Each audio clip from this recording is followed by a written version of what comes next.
Lá fora, ocultos na vastidão do espaço, há planetas tão estranhos que nem mesmo a ficção científica poderia tê-los imaginado. Pela primeira vez, cientistas estão descobrindo planetas alienígenas além do nosso sistema solar. Lugares onde o gelo é quente e a chuva é feita de ferro. Eles são inexplorados, extraordinários e imprevisíveis. E em algum lugar, em meio a esses estranhos novos mundos, os cientistas procuram as maiores de todas as descobertas. Planetas como os nossos. Planetas alienígenas. Planetas alienígenas.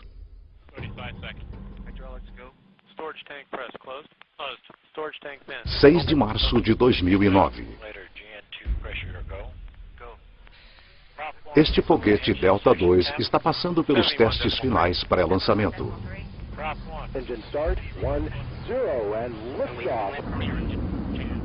É o início de uma missão extraordinariamente ambiciosa.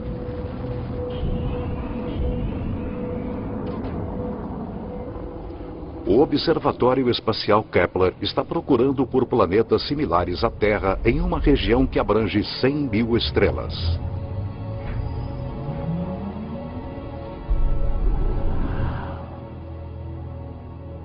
É a culminação de uma jornada que começou há mais de uma década, com uma das mais profundas descobertas científicas jamais realizadas.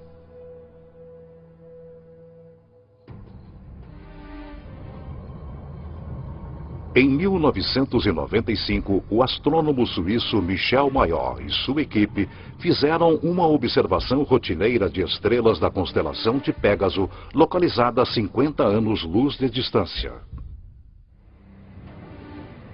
Mas os instrumentos mostraram algo estranho. Uma das estrelas saltava e oscilava violentamente. Descobrimos que uma dessas estrelas tem uma velocidade que muda com o tempo. O que seria poderoso bastante para perturbar uma estrela do tamanho do nosso Sol? Mayor sugere uma resposta radical: um planeta. Mas nunca ninguém tinha avistado um planeta ao redor de outra estrela semelhante ao Sol.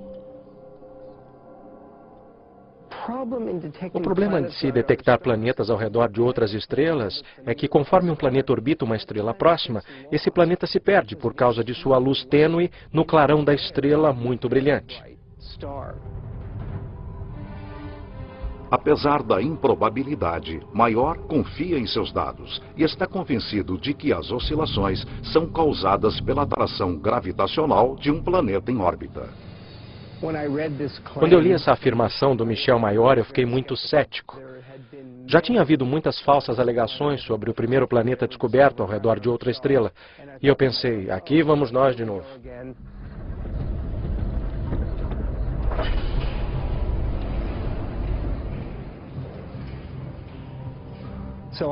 Então eu decidi observar a estrela por 4 noites consecutivas.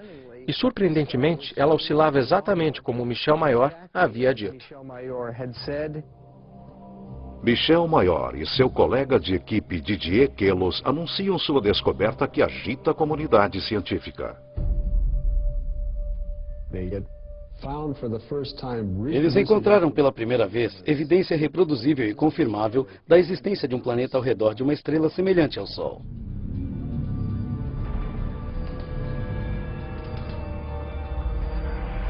Oficialmente chamado 51 Pégase B, o planeta foi apelidado Belerofonte, em homenagem ao herói grego que domou o cavalo alado Pégaso.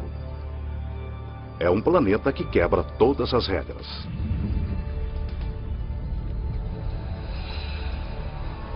Belerofonte torra na luz escaldante da estrela, a temperaturas de aproximadamente 1000 graus Celsius.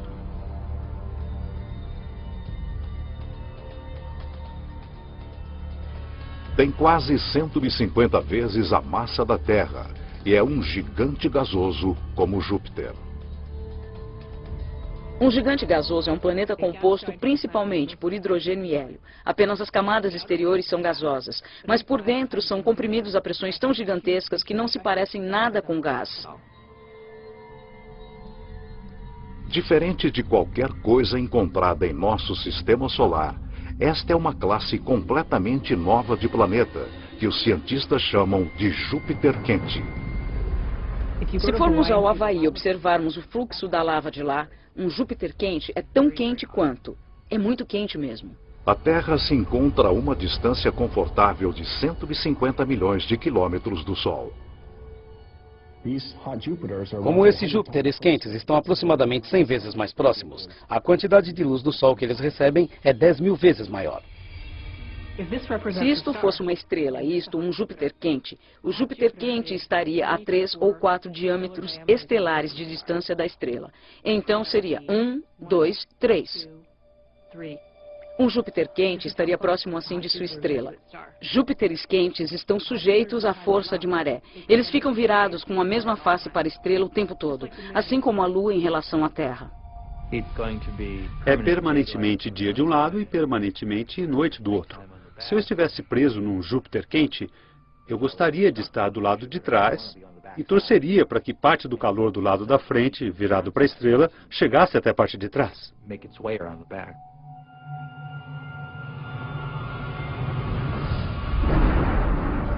As variações na temperatura causam ventos extremos na atmosfera de Belerofonte.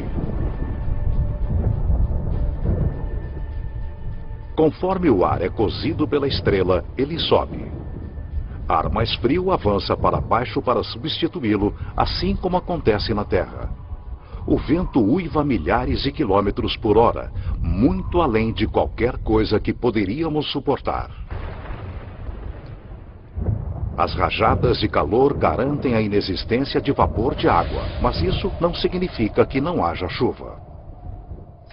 É quente demais para que nuvens de água se formem aqui. Aqui as nuvens seriam feitas de ferro. O vapor de ferro pode existir a temperaturas bem mais elevadas que o de água. E por isso, as coisas podem ficar um pouco complicadas.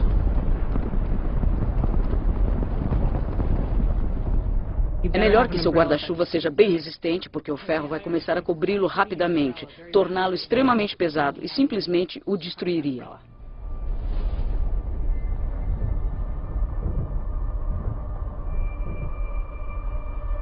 O céu acima se enche de cortinas dançantes de cores.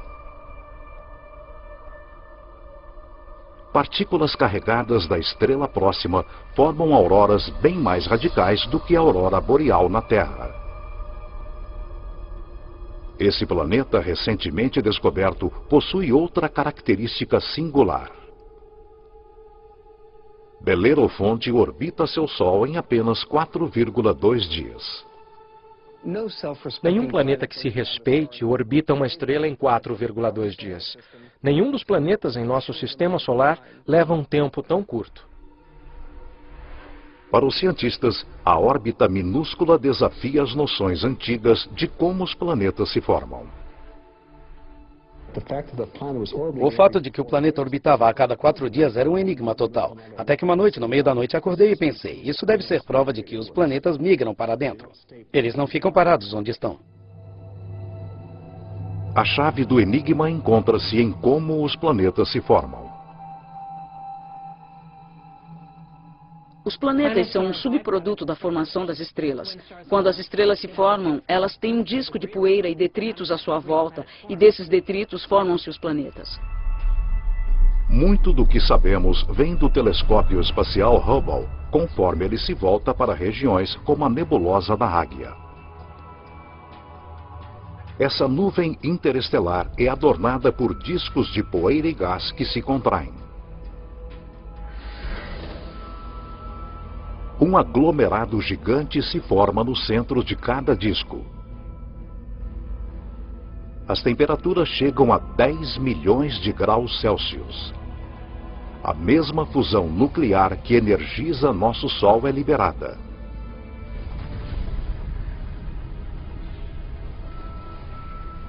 A estrela nasce.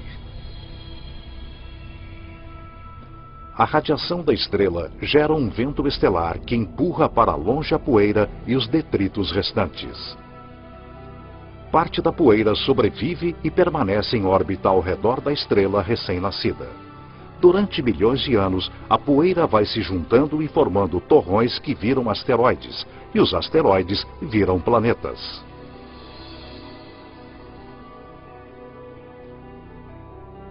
Esses planetas migram através do disco até que encontram uma órbita estável.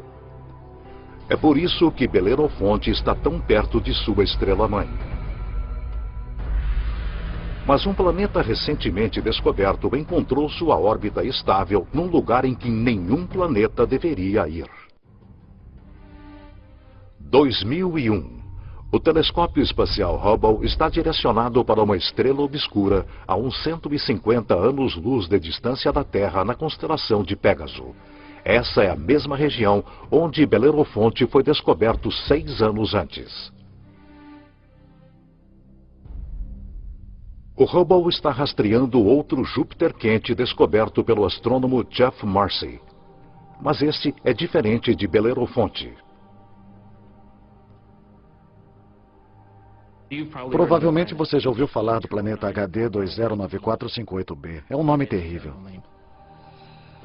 Um nome terrível para um planeta terrível.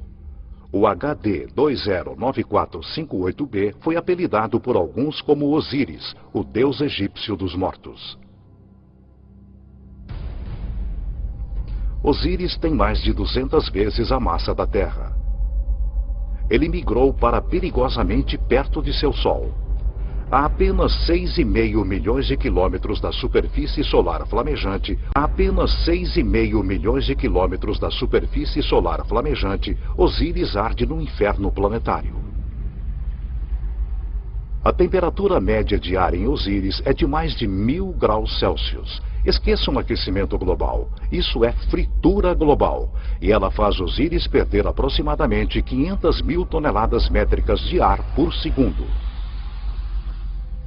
Há um vazamento de gás, um fluxo contínuo de hidrogênio e hélio. E isso está formando uma nuvem grande, enorme ao redor do planeta. Sua atmosfera está vazando para dentro do espaço. Os cientistas especulam que um rastro colossal de gás esteja movendo-se em espiral através do planeta por milhares de quilômetros.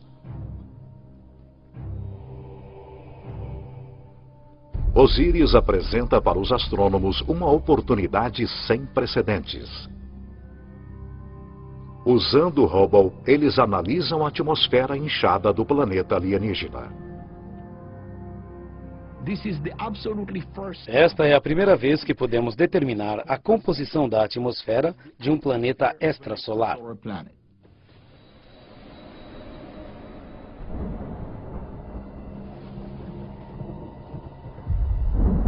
Surpreendentemente, o Hubble detecta muitas substâncias químicas básicas necessárias à vida: sódio, carbono, hidrogênio e oxigênio. Mas Osíris é quente demais para que nele haja vida como a conhecemos. No entanto, pode haver outras formas de vida que se desenvolvem em temperaturas mais elevadas. Mas não há superfície sólida, como a conhecemos em um Júpiter quente. Então essa vida teria que ser de minúsculos micróbios flutuando em aerossóis. E sobre a nossa própria Terra nós temos vida que flutua pela nossa atmosfera. Mas essa vida não começou lá. Por isso, quase certamente não existiria vida em Júpiteres quentes. Os astrônomos descobriram muitos Júpiteres quentes desde que Belerofonte foi descoberto em 1995. Mas as condições nesses mundos os descartam como lugares onde o drama da vida pode se desenvolver.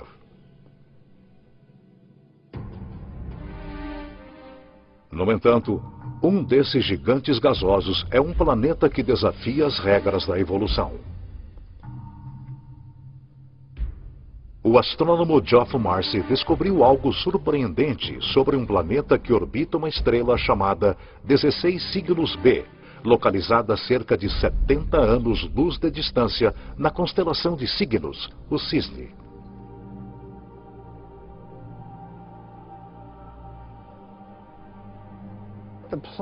O planeta estava claramente em uma órbita alongada, o que o trazia para perto e depois para longe da estrela-mãe. E claro, isso desafiava nossas expectativas baseadas em nosso próprio sistema solar, onde todos os planetas circundam nosso Sol em órbitas quase circulares, como aqueles sulcos em um disco de vinil.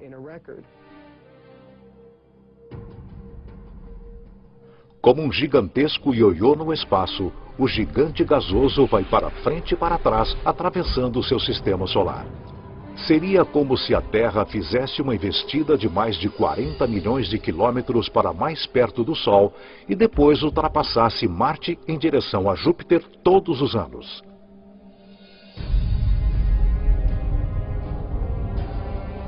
E como todos os gigantes gasosos do nosso sistema solar, este planeta ioiô provavelmente tem um séquito de luas. Marcy especula que uma dessas luas poderia ser semelhante à Terra. E é aí que começa a história interessante. Imaginem uma lua rochosa, com lagos, oceanos, talvez rios e quedas d'água sobre a superfície. A lua orbitando seu planeta e os dois orbitando a estrela-mãe. Diferente da Lua sem ar que circula a Terra, essa Lua é um mundo com estações extremas. Na Terra, as estações acontecem devido à inclinação de nosso planeta. Aqui, elas são causadas pela órbita alongada. Esses pobres planetas que estão nessas órbitas elípticas alongadas sofrem mudanças terríveis em seu clima no decorrer de um ano. Conforme chegam mais perto, o planeta ioiô e sua lua são esturricados pela estrela. Começa o verão. A atmosfera na Lua, semelhante à Terra, é castigada por tempestades extremas. Os furacões de categoria 5 sobre a Terra são pequenos redemoinhos comparados aos vórtices monstruosos que se formam aqui.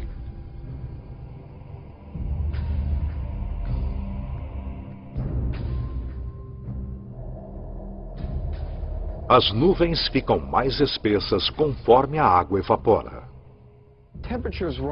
As temperaturas aumentam dramaticamente. Qualquer água ou gás aqueceriam. E, de fato, os oceanos ferveriam e virariam vapor. Seria como uma enorme sauna. Durante o pico do verão, toda a Lua é sufocada por temperaturas de mais de 400 graus Celsius.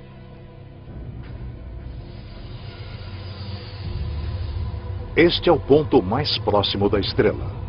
Durante sua órbita total de 26 meses, a estação de verão mal chega a 2 meses, mas é uma estação e tanto.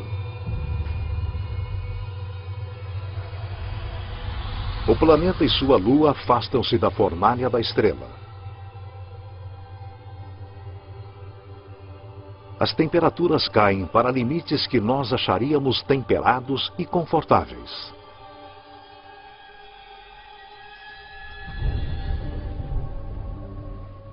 Com a chegada do outono, as chuvas retornam para a lua tostada. As bacias oceânicas secas enchem-se novamente e os mares sobem, formando novas linhas costeiras.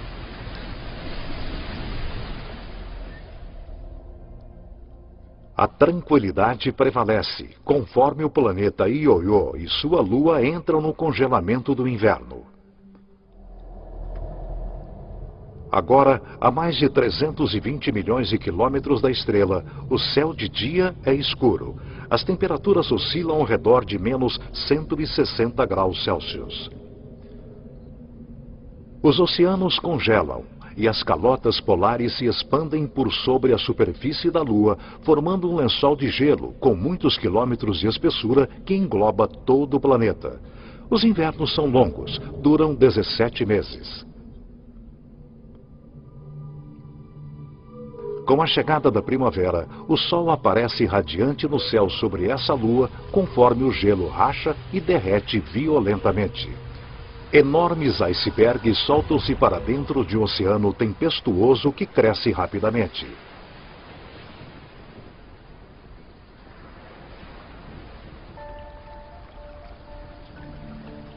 Por 2 períodos muito curtos, durante o degelo da primavera e as chuvas do outono, o clima sobre essa lua, semelhante à Terra, fica fresco e confortável. A uma distância de 150 milhões de quilômetros da estrela, aproximadamente a mesma distância entre a Terra e o Sol, a órbita elíptica desse planeta e sua Lua atravessa uma área ao redor da estrela que os cientistas chamam de zona habitável. As condições aqui são perfeitas para a vida. Se você estiver muito perto da estrela, é quente demais. Se estiver muito longe, aí será frio demais e tudo congelará. Mas, se você estiver bem no meio, é perfeito. Toda estrela tem uma zona habitável. A localização dessa região depende do tamanho e da temperatura da estrela. Em nosso sistema solar, Vênus marca a fronteira interna e Marte a fronteira externa. A Terra, com sua abundância de vida, fica bem no meio. O planeta Ioiô atravessa a zona habitável 2 vezes por ano, por 3 meses e meio e durante a primavera, conforme ele corre para dentro.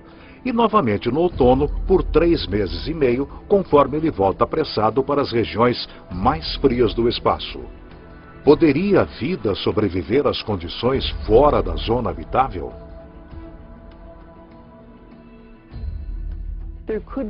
É possível que haja formas de vida inteligentes o suficiente para hibernarem, como fazem os animais da Terra durante a estação de inverno.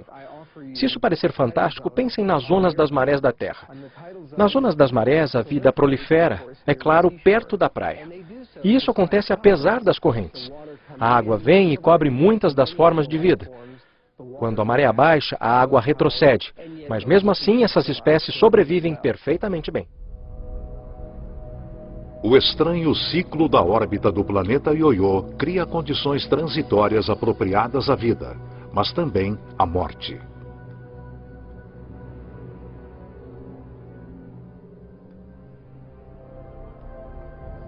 Alguns planetas alienígenas são até mais bizarros. Imaginem um mundo que não tem estrela para orbitar. Os cientistas especulam que a nossa galáxia esteja cheia de planetas errantes, vagando pelos caminhos obscuros do espaço interestelar. São planetas órfãos, planetas expulsos de seu sistema solar pelo caos da migração planetária. Os astrônomos chamam esses mundos de planemos. Planemos são planetas sem estrela. Eles vagam pela galáxia indefinidamente. Que força gigantesca seria necessária para expulsar um planeta de seu sistema solar? Quando uma jovem estrela se forma, com um contingente de planetas à sua volta, muitos desses planetas interagem uns com os outros gravitacionalmente. Empurram uns aos outros, estilingam uns aos outros, de modo que um deles é ejetado do sistema planetário, eliminado do programa por votação. Se infelizmente você fosse um habitante de um planeta e fosse expulso por uma colisão ou quase colisão contra outro grande objeto, provavelmente se moveria rapidamente para fora da zona habitável. Há centenas de bilhões desses pobres planetas errantes, imprevisíveis e perdidos em nossa galáxia, a Via Láctea, sem uma estrela-mãe para lhe dar amor. Frios, escuros e silenciosos. Como os planemos não têm sol, eles são mundos sem dias nem anos.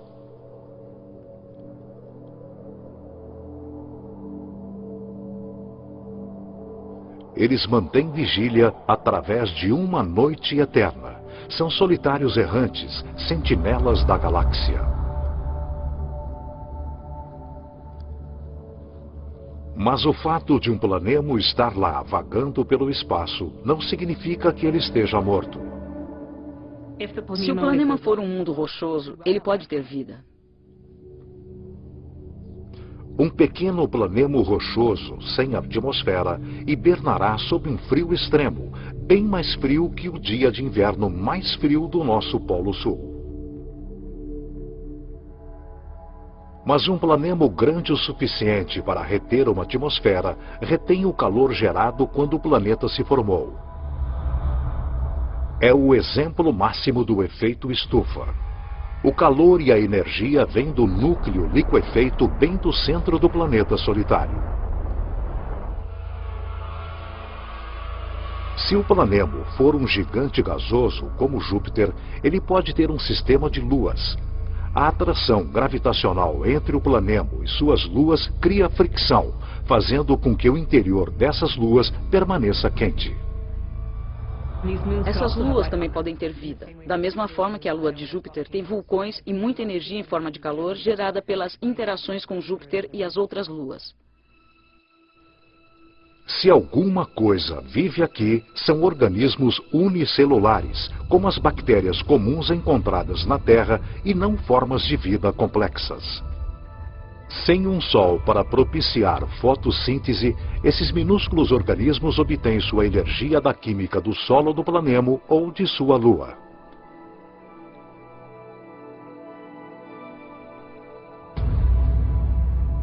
Há condições semelhantes na Terra.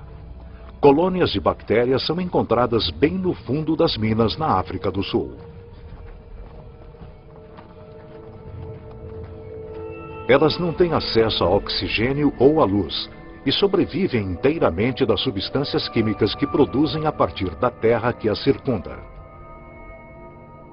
Seu metabolismo é extremamente lento e elas se reproduzem apenas uma vez a cada 1000 anos. Se há vida em um planemo sem Sol, essa vida poderia ser organismos como esses, isolados quando seu planeta era jovem. Enquanto os planemos adormecem sem serem perturbados, um mundo vem sendo destruído por mudanças caóticas desde o início dos tempos.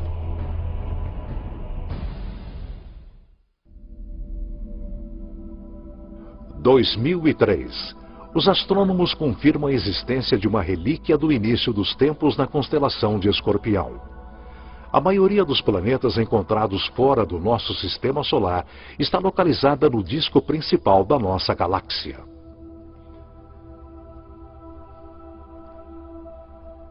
Mas este mundo está empoleirado bem acima do halo da Via Láctea, em um agrupamento de quase 10.000 estrelas primordiais.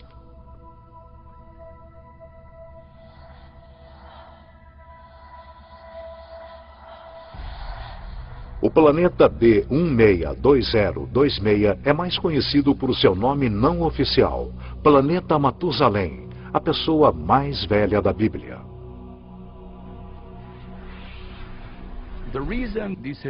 Ele ficou conhecido como Planeta Matusalém, porque aquele agrupamento tem cerca de 12 bilhões de anos. A Terra é uma adolescente planetária comparada ao velho Matusalém. Aproximadamente 8 bilhões de anos antes da Terra se formar, Matusalém já era um jovem gigante gasoso, talvez com tempestades violentas e um séquito de luas.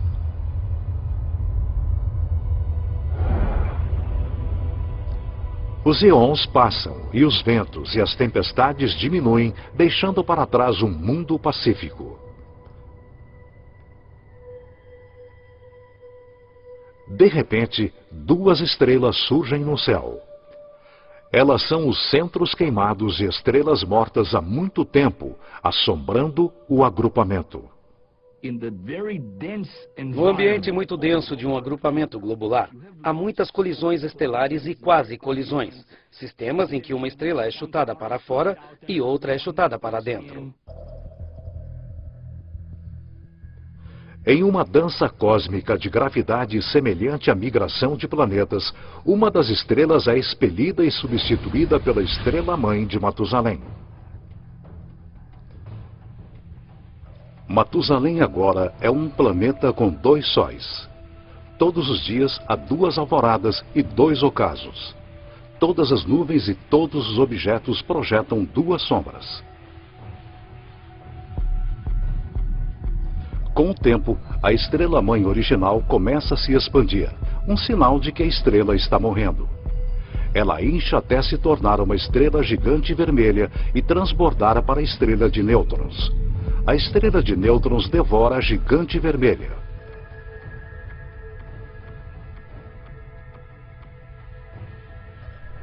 Hoje, Matusalém é um mundo aprisionado pelos esqueletos de duas estrelas mortas. O núcleo despido da gigante vermelha e sua acompanhante, a estrela pulsante de nêutrons. Matusalém é um sobrevivente. Mas nada se compara à estranha anomalia de um pulsar, cerca de 980 anos-luz de distância da Terra na constelação de Virgem.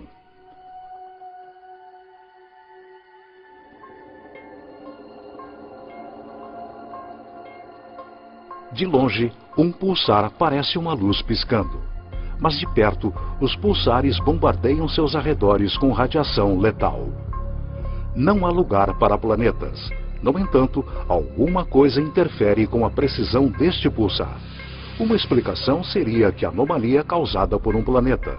Mas muitos astrônomos não acreditam que existam planetas orbitando pulsares.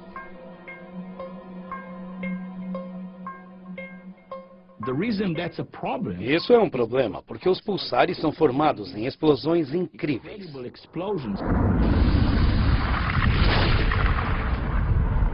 Quando uma estrela gigante vermelha explode, uma bola de fogo titânica conhecida como supernova libera tanta energia em 1 minuto quanto o nosso Sol gera em toda a sua vida. Quando uma estrela vira supernova, a onda de choque é tão imensa que é difícil imaginar que qualquer planeta sobreviva a ela. Quando a poeira cósmica se dissipa, tudo o que resta é o núcleo destruído da gigante vermelha, pulsando no centro de um campo de detritos em expansão.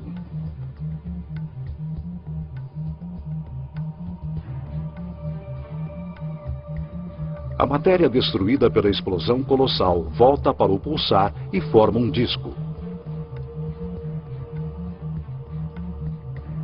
Nesse caos, um novo mundo se forma, nascido do fogo e da destruição. Um zumbi planetário surgido da carcaça da ex-estrela gigante vermelha. É incrível que planetas possam se formar nesse ambiente. Um planeta que orbita um pulsar nos dá a impressão de estarmos numa discoteca com uma luz estroboscópica bem forte, que é o pulsar.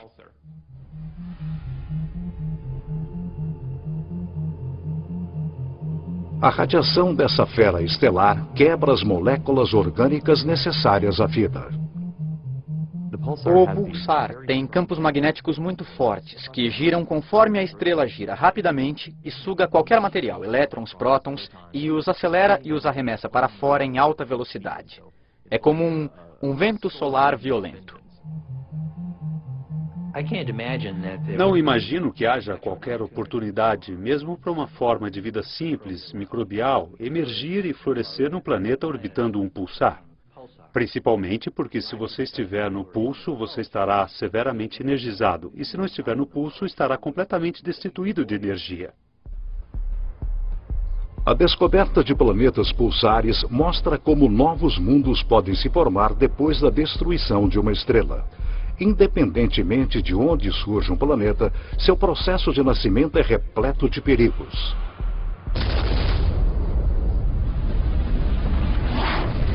Às vezes, a violência é tanta que o fim do mundo chega antes de seu início.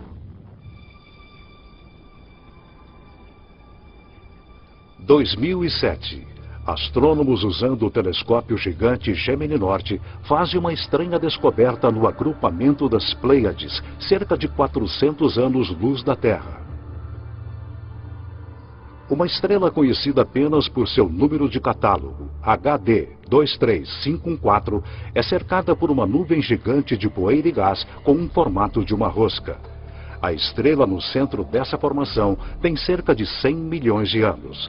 Um bebê cósmico em termos astronômicos. O nosso Sol é 45 vezes mais velho. As condições são perfeitas para que se formem planetas. Mas a análise espectral descobre algo estranho. A poeira está completamente pulverizada.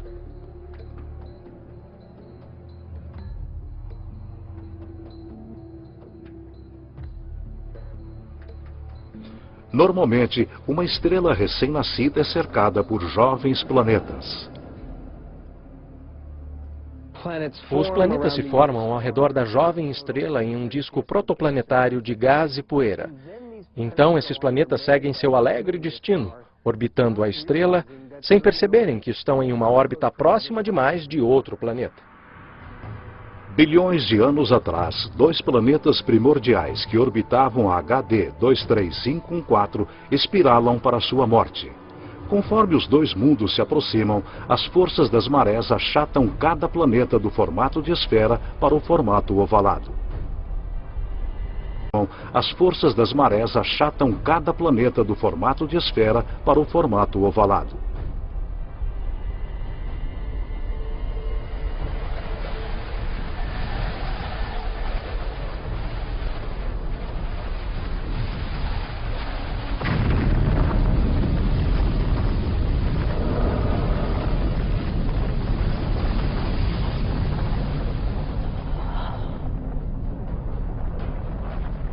Os dois mundos são aniquilados, criando a poeira e os detritos que vemos ao redor da estrela HD 23514.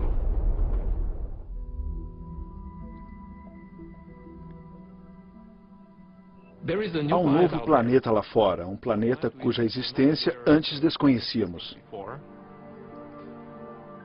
Não é apenas um planeta, é um novo tipo de planeta. Terra sob asteroides. Gosto de chamá-los de superterras. Eles são como a Terra, só que maiores, com até 10 vezes a massa da Terra. Uma das famílias de superterras se parece com a nossa própria Terra, continentes, oceanos. Algumas podem ser muito secas, como Marte. E também tem outra família que chamamos de mundos aquáticos, ou planetas oceanos, que são completamente cobertos por água.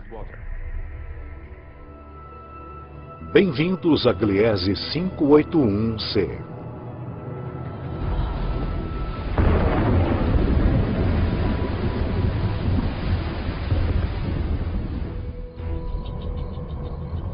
Este planeta foi descoberto por Michel Mayor, e ele orbita uma estrela bem pequena junto com dois outros planetas.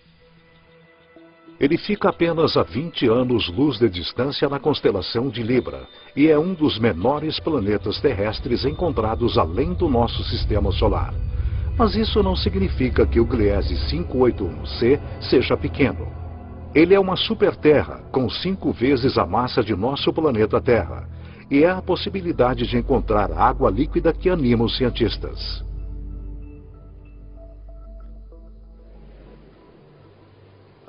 Um planeta oceano dá a sensação de estarmos no meio do Oceano Pacífico, sem terra à vista, só água. Acima, nuvens brancas volumosas e céu azul. Os ventos sobre o mundo oceano são semelhantes aos da Terra. É um ótimo lugar para se velejar. O clima é absolutamente perfeito. Todos os dias o céu está azul e o sol fica sempre no mesmo lugar. Assim fica fácil fazer a previsão do tempo. Não há terra em lugar algum, nem bem abaixo da superfície.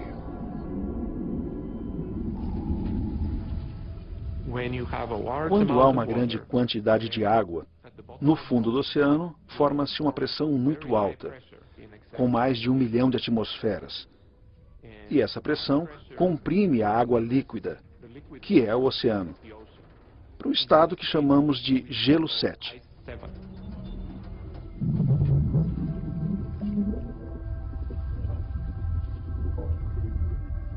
Não é como o gelo da nossa geladeira.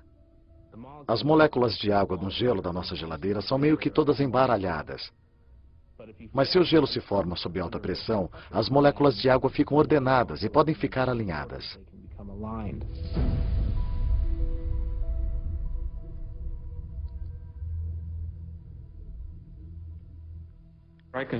Posso mostrar um cristal que é um bom equivalente ao gelo 7. Halita, também conhecida como sal de rocha. Pode ser que o gelo 7 exista em nosso próprio sistema solar. Europa, uma das luas de Júpiter, pode ter um manto de água líquida circundado por uma grossa crosta de gelo. A pressão da crosta é tão grande que pode existir gelo 7 bem no fundo desses mares desconhecidos. Se nós aumentarmos a escala e degelarmos Europa, ela pode ser um mundo aquático semelhante a Gliese 581c. Podemos imaginar que a vida possa surgir no mundo aquático. Afinal, a água é essencial à vida sobre a Terra. Em todo lugar no nosso planeta onde há água, há vida. Não encontramos uma gota d'água estéril sobre a Terra, a menos que a coloquemos no forno de micro-ondas. Nesse mundo aquático poderia haver bactérias ou qualquer tipo de vida no próprio oceano.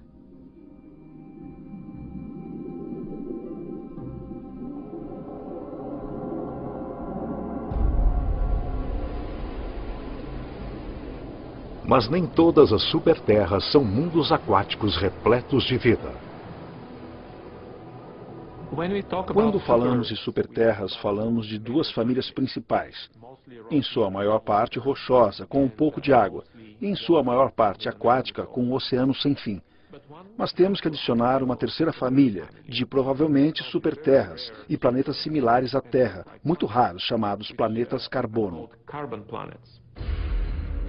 Um planeta carbono é diferente de qualquer coisa que já vimos.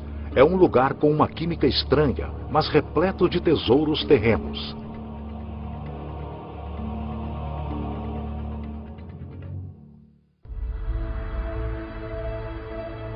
Por toda a nossa galáxia, há planetas que são áridos, pobres e inóspitos. Mas a ciência está na trilha de um novo tipo de planeta, um mundo inteiro de tesouros. Em nosso sistema solar, em nosso Sol e em todas as estrelas próximas, há sempre mais oxigênio do que carbono. Mas se pensarmos em um lugar no universo onde há mais carbono que oxigênio, a formação desse planeta será bem diferente. A análise espectral mostra que o carbono é bem mais abundante quando a 26 mil anos-luz de distância do centro de nossa galáxia. Os planetas que se formam aqui podem conter uma fartura de carbono. O céu matutino de um mundo de carbono seria qualquer coisa, exceto límpido e azul. Eu imagino uma névoa amarela com nuvens pretas de fuligem. E conforme penetramos mais na atmosfera, eu imagino lagos feitos de compostos como metano ou gasolina. Imagino esses poços borbulhantes, mal cheirosos de lodo negro, como poços de petróleo.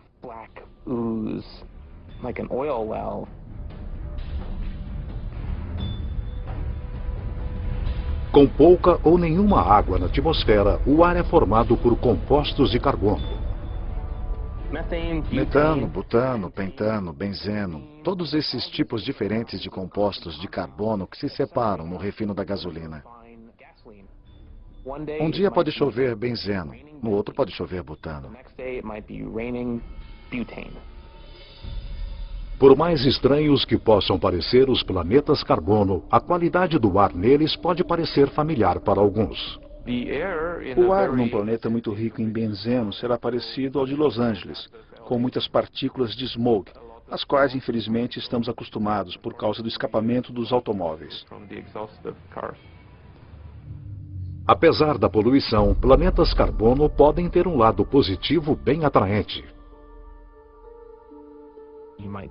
É possível que vejamos diamantes, porque o planeta pode ter quantidades substanciais de carbono puro, composto do qual os diamantes são formados. Quando o carbono puro é comprimido, ele tende a se transformar em diamante. Os segredos de planetas exóticos como estes estão esperando para serem descobertos por toda a galáxia. Mas os astrônomos não vão se satisfazer até encontrarem o seu santo graal. Um planeta como o nosso, que sustente a vida, a próxima Terra.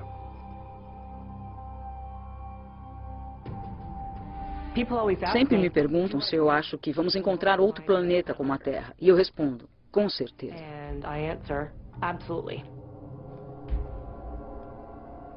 Cada estrela provavelmente possui planetas aproximadamente do mesmo tamanho que a Terra. Achamos que cada estrela tem vários planetas com a massa da Terra ou a massa de superterras. Então, se temos 200 bilhões de estrelas na galáxia, pode haver 400 bilhões de terras ou mais. 400 bilhões de terras. O Observatório Espacial Kepler é o primeiro instrumento capaz de encontrar um desses planetas. O Kepler está direcionado para a constelação de Cygnus, no céu noturno, para 100 mil estrelas, e tira uma foto atrás da outra a cada minuto. E o objetivo do Kepler é simples: procurar entre as 100 mil estrelas aquelas que às vezes ficam escuras. Quando a estrela varia ligeiramente seu brilho, significa que um planeta está passando na sua frente, bloqueando parte de sua luz. O tempo durante o qual a estrela fica sem brilho e a quantidade de luz bloqueada dizem aos cientistas o tamanho do planeta e sua distância de seu Sol. Uma boa analogia para isso seria olhar para a oscilação na luz de uma lanterna no momento em que uma pequena mariposa passasse voando pelo foco da luz. A variação na luz conforme o planeta transita é minúscula.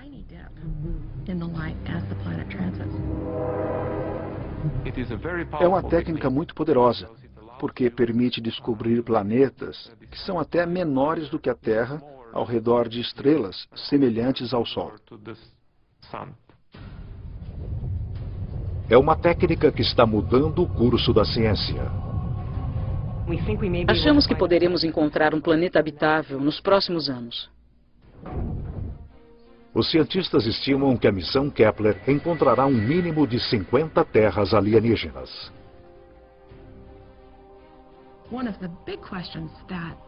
Uma das grandes dúvidas de quem procura a vida fora da Terra hoje é: será que reconheceremos a vida se a descobrirmos?